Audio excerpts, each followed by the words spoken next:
ये कहानी है उत्तर प्रदेश के एक छोटे से गांव की। गांव के लोग काफी गरीब हैं, इसलिए ज्यादातर लोग काम करने के लिए चौधरी साहब के भट्ठे में जाते हैं। गरीबी के कारण गांव के लोग अपने घर में बेटा ही चाहते थे। यहाँ बेटी का पैदा होना अभिशाप माना जाता था। चौधरी साहब के भट्ठे में हम लोग काम करते हुए एक मजदूर को देखते हैं जिसका नाम धनवा है। धनवा 45 साल का हो चुका है और उसकी अब तक शादी नहीं हुई। उसने अपनी शादी की उम्मीद भी छोड़ चुकी थी, लेकिन एक दिन वो घरवालों और पुजारी के कहने पर शादी के लिए मान जाता है। गांव के पुजारी खुद उसके लिए लड़की ढूंढकर लाते हैं। धनवा की शादी जिस लड़की से हो रही थी उसका नाम भौरी था, जो कि धनवा में उम्र से काफी छोटी थी और देखने में बहुत ही खूबसूरत, उम्र लगभग 21-22 साल। भौरी की शादी धनवा जैसे बड़े मर्द से इसलिए कर दी गई क्योंकि गाँव वालों का कहना है कि भौरी अपशगुन है, क्योंकि उसकी अब तक 3 शादियां हो चुकी है और जिन आदमियों से उसकी शादी हुई थी वो सभी लोग मर चुके हैं। धनवा मेहनत मजदूरी करके किसी तरह जीवन यापन करता है। उसकी शादी में आए हुए मेहमानों में से हम लोग 5 खास लोगों को देखते हैं। पहला है अजमेर सिंह। वो इस गांव का बहुत बड़ा जमींदार है, जो कि सभी लोगों को अपनी भट्टी में काम और रोजगार देता है।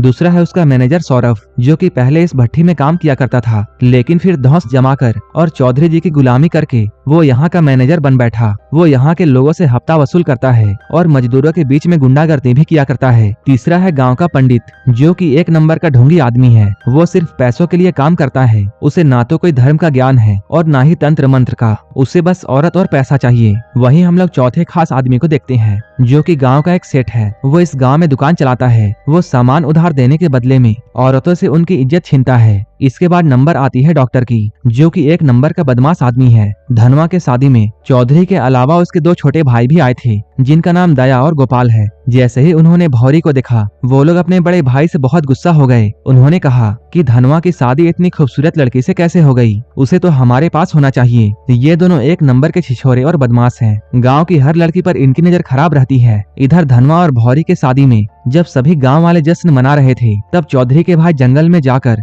कुछ ऐसा कारनामा करते हैं जिसके बारे में किसी ने भी नहीं सोचा था। उन लोगों ने गांव की एक पागल लड़की को पकड़कर जंगल में ले गए और इसके बाद उन्होंने उस पागल लड़की के साथ में हैवानियत की सारी हदें पार कर दी। जब इनका काम पूरा हो गया, तब इन दोनों को ये डर सताने लगा कि कहीं ये लड़की गांव में जाकर गांव वालों को सच ना बता दे, इसलिए इन्होंने उसे मारकर नदी में लाश को फेंक दिया। वो लोग ऐसा कई बार कर चुके थे, इसलिए ये सब उनके लिए एक नॉर्मल सी बात थी। लेकिन इस बार उन्होंने गलत करने के साथ साथ मर्डर भी किया था, इसलिए पुलिस भी यहाँ आ गई थी। पुलिस वाले की चौधरी के साथ में पुराने वक्त से दुश्मनी थी और इसके बारे में सभी लोग जानते थे। जैसे ही चौधरी को अपने भाइयों के हरकत के बारे में मालूम चलता है, चौधरी उन दोनों को लेकर सीधा पंडित के पास में जाता है, ताकि पंडित पूजा करके उन दोनों को इस पाप से मुक्ति दे सके। तभी इंस्पेक्टर भी इन दोनों की तलाश में यहाँ पहुँच जाता है। पूरे गाँव के सामने इंस्पेक्टर ने चौधरी के भाइयों को पकड़ लिया। जब चौधरी अपने भाइयों को बचाने के लिए आगे आया, तब इंस्पेक्टर ने उसे जोर का ऐसा तमाचा मारा कि चौधरी को दिन में ही तारे दिख गए। इंस्पेक्टर ने उसे धमकी दी,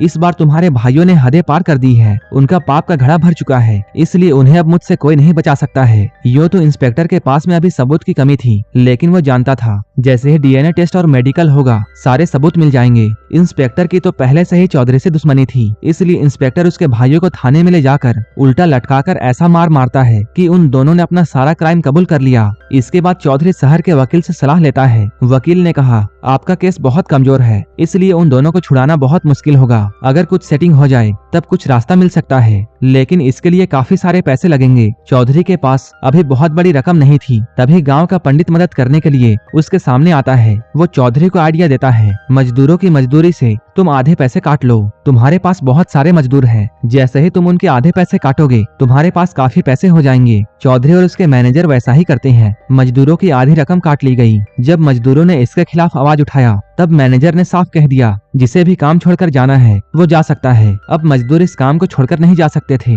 क्योंकि इस गांव में कोई भी रोजगार नहीं था और आसपास कोई दूसरा भट्ठा भी नहीं था। जिसने भी इसके खिलाफ आवाज उठाया, उसे जान से मारने तक की धमकी दी गई। इधर हम लोग एक बुधवा नाम के मजदूर को देखते हैं, जिसका बेटा अभी बहुत बीमार है। वो अपने बेटे का इलाज कराना चाहता था, लेकिन मजदूरी कट जाने की वजह से उसके पास इलाज के पैसे नहीं थे। जब बेटे के इलाज के लिए पैसे नहीं थे, तब बुधवा की पत्नी मालती को डॉक्टर के पास में जाना पड़ा। डॉक्टर ने उसे इलाज के लिए दवा तो दिया, लेकिन बदले में मालती की इज्जत ले ली। इसके अगले दिन धनवा अपनी मजदूरी मांगने के लिए चौधरी के पास में जाता है। चौधरी ने जब धनवा को यहाँ देखा तब उसे बहुत गुस्सा आया। चौधरी ने बड़ी ही बेशर्मी से कहा, अगर तुझे तेरे पैसे चाहिए तब अपनी औरत को यहाँ भेज दे, तुझे तेरी बाकी की मजदूरी मिल जाएगी। ये सुनकर धनवा आग बबूला हो गया। उसने भी पलट कर जवाब दिया, ठीक है चौधरी, मैं अपनी 7 दिन की मजदूरी छोड़ देता हूँ, तुम अपनी बीवी को मेरे पास भेज दो। चौधरी जैसे ही धनवा के मुंह से इन बातों को सुनता है, उसका गुस्सा 7वें आसमान पर पहुंच गया। इसके बाद उसने अपने आदमियों से धनवा को यहाँ पर बहुत पिटवाया। धनवा बच तो गया था लेकिन बहुत घायल था। डॉक्टर ने यहाँ आकर दवा तो दे दिया लेकिन वो यहाँ भौरी से इसकी वसूली करना चाहता था। अब धनवा काम पर नहीं जा रहा था इसलिए घर में खाने के लाले पड़ गए। सारे परेशानियों से तंग आकर भौरी पंडित के पास में जाती है। पंडित कहता है इन सबका इलाज पूजा पाठ से हो जाएगा, तुम काली अंधेरी रात को मेरे पास अकेले आ जाना, वो भी सिर्फ एक वस्त्र में। जब उसने घर आकर पंडित जी की बात अपने पति को बताई तब धनवा बोला, अगर पूजा पाठ से बीमारी ठीक हो जाती तब इस दुनिया को डॉक्टरों की जरूरत ही नहीं होती। पंडित तुमसे क्या चाहता है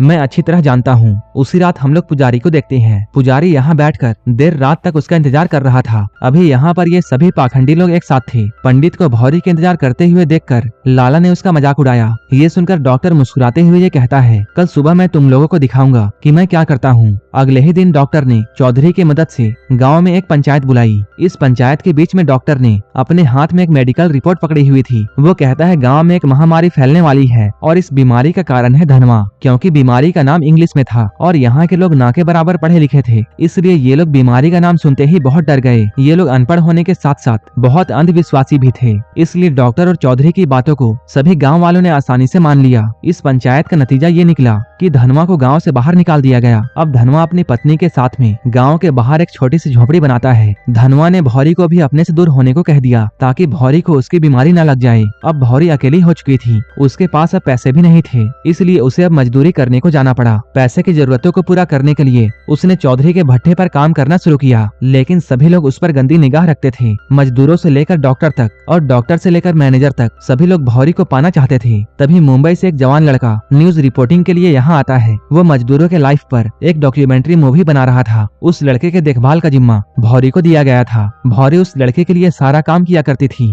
एक बार जब भौरी उस लड़के को अंधेरे में छोड़ने के लिए जा रही थी तभी जोरों की बारिश हो जाती है। अचानक लड़के का पैर फिसलता है और वो भौरी को लेकर जमीन पर गिर जाता है। देखते ही देखते ये दोनों आपस में लिपट गए। भौरी को ऐसा लगा जैसे इस पल को किसी ने भी नहीं देखा, लेकिन वो गलत थी। एक गाँव वाले ने उसे ऐसा करते हुए देख लिया था। अगले ही दिन ये खबर पूरे गाँव में आग की तरह फैल गई। सारे गाँव वाले एक जगह जमा हुए। गाँव वाले मिलकर उस लड़के को बहुत मारते हैं और इस पंचायत में भौरी पर ये इल्जाम लगाया गया कि उसने ये सब जानबूझकर किया है। गांव के सारे लोग तमाशा देख रहे थे। तमाशा देखने वालों में धनवा भी था। इसके बाद धनवा भौरी पर बहुत गुस्सा हो जाता है। वो कहता है तुमने मुझे धोखा दिया है, इसलिए अब तुम्हारा और मेरा कोई भी रिश्ता नहीं है। अब भौरी पूरी तरह अकेली हो चुकी है। उसका ना तो कोई गांव में सहारा है और ना ही अब उसके पति का। उसे अब बेबसी और अपमान में वही रास्ता चुनना पड़ा जहां जाने के लिए पूरा गांव उसे ढकेल रहा था। इसके बाद उसने चौधरी और उसके सारे लोगों को ये संदेश भेजा कि अब मैं वही करूंगी जो कि तुम लोग चाहोगे, लेकिन अब मेरी कीमत बाकी औरतों से 10 गुना होगी। शुरू में तो सभी लोग उसे अनसुना कर देते हैं, लेकिन जैसे ही रात होती है सारे भूखे भेड़िए वहां पहुंच जाते हैं। भौरी पूरी तैयार होकर इन लोगों के सामने आई और उसने अपना बोली लगाने को कहा।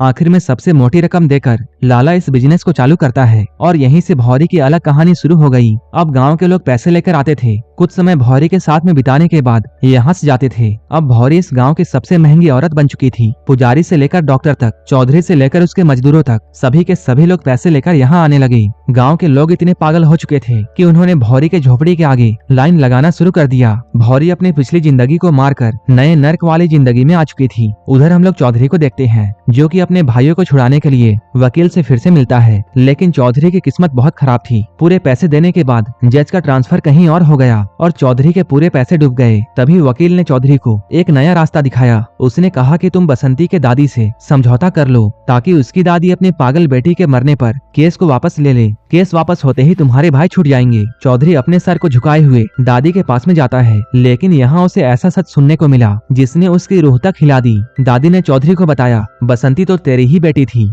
चौधरी ये सुनकर हक्का बक्का रह गया। असल में कई साल पहले चौधरी का एक अवैध रिश्ता था जिससे बसंती पैदा हुई थी। भले ही बसंती पागल थी लेकिन उसकी रगों में भी चौधरी का ही खून था। सच्चाई जानकर चौधरी अंदर ही अंदर टूट गया। उसे ऐसा सदमा लगा कि वो ना तो किसी से कुछ बातें करता और ना ही किसी को कुछ बोलता। आखिर में डिप्रेशन और गिल्ट की वजह से चौधरी की मौत हो जाती है। किसी को समझ में नहीं आ रहा था कि चौधरी जैसे ताकतवर इंसान की मौत ऐसे कैसे हो गई। लेकिन चौधरी के मौत के बाद में भी गांव का वही कार्यक्रम चालू था। इधर एक बार डॉक्टर की बेटी भी बीमार पड़ गई। जब वो दवाई से ठीक नहीं हुई तब जांच करने पर डॉक्टर को ये मालूम चला कि उसकी बेटी को एड्स है। डॉक्टर ने उसे मार मार कर पूछा, तुमने किसके साथ में अपना मुंह काला किया? तब वो बताती है उसका अफेयर डॉक्टर के असिस्टेंट मनु से था। मनु को जब तबीयत से कूटा गया तब वो बताता है वो भौरी के पास में भी जाता था। भौरी का नाम सुनते ही डॉक्टर का चेहरा पीला पड़ गया। उसे ये बातें याद आती हैं। वो तो खुद भौरी के पास में कई बार जा चुका है। यानी कि भौरी के पास में जो भी लोग गए थे वो सभी लोग धीरे धीरे मर रहे थे। मर्द भौरी के साथ में समय बिताने के बाद अपने बीवियों के साथ में भी इंटीमेट हुआ करते थे, जिसके वजह से इस गाँव में औरत हो या मर्द